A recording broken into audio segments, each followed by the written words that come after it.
আমাদের ডাকসু নিয়ে যতদূর আমি জানি যে কয়েক বছর এগুলা হয়নি।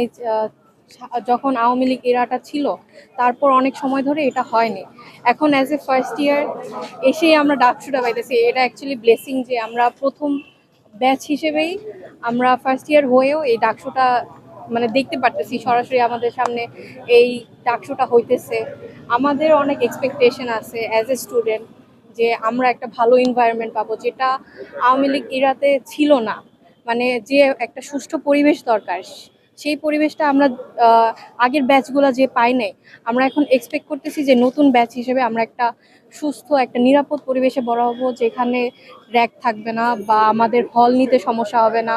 আর আমাদের যারা ক্যান্ডিডেট আছে তারা স্টুডেন্টদের পক্ষ থেকে ভাববে, আর স্টুডেন্ট হয়ে তারা নট আমাদের আপার ক্লাস ভেবে বা অন্য কিছু ভেবে তারা আর কোনো ডিসিশন নেবে না। আমাদের পক্ষে এমন কোনো ডিসিশন আসুক, আমরা হোপ করতেছি যে তারা সেই রকমই ডিসিশন নেবে। সে আমি চাই যেন এমন একজন থাকুক যে আমাদের স্টুডেন্টের হয়ে কথা বলে, তাদের মতামত যেসব মতামত আছে সেগুলাকে তারা রিপ্রেজেন্ট করতে পারে ভালো মতোই।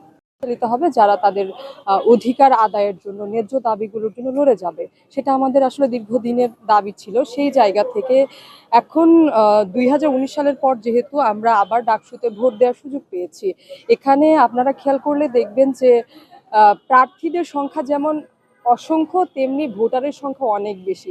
বিগত সময়গুলোর থেকেও তুলনা করলে এখন প্রার্থীর সংখ্যা অনেক বেশি, সবাই স্বতঃস্ফূর্তভাবে নির্বাচনে ক্যান্ডিডেট হিসেবে দাঁড়াচ্ছে।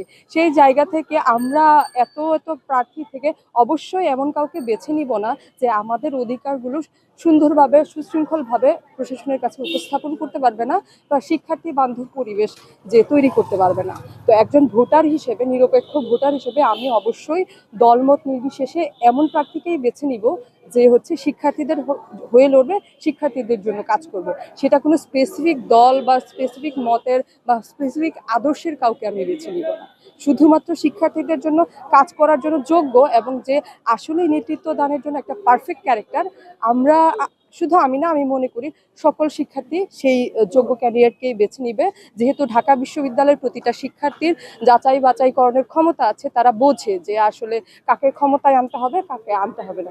তো সেই জায়গা থেকে অবশ্যই বিবেচনা করে যে যোগ্য সেই ভোট পাবে এবং সেই জিতুক, সেই প্রত্যাশাই করছি। আপনারা বিষয়টি হয়তো জানেন যে ছাত্র রাজনীতির বিরুদ্ধে সেই যখন আন্দোলন চলছিল তখনই একটা বিবৃতি গিয়েছিল প্রত্যেক হল থেকে হল প্রশাসনের নিকট। সেখানে হল প্রশাসন স্বাক্ষরও করেছিলেন, সেটির প্রমাণও সবার কাছেই আছে। তো সেই জায়গা থেকে পরবর্তীতে যখন বিভিন্ন দল যেমন শিবির, ছাত্রদল কিংবা বাকছাস বা বামপন্থী সবাই সবার হচ্ছে জায়গা থেকে কমিটি ঘোষণা করেছে, তবে যারা হল কমিটি ঘোষণা করেছে সেটার বিরুদ্ধে কিন্তু তাৎক্ষণিক প্রতিবাদও হয়েছে, আপনারা হয়তো বিষয়টি জানেন।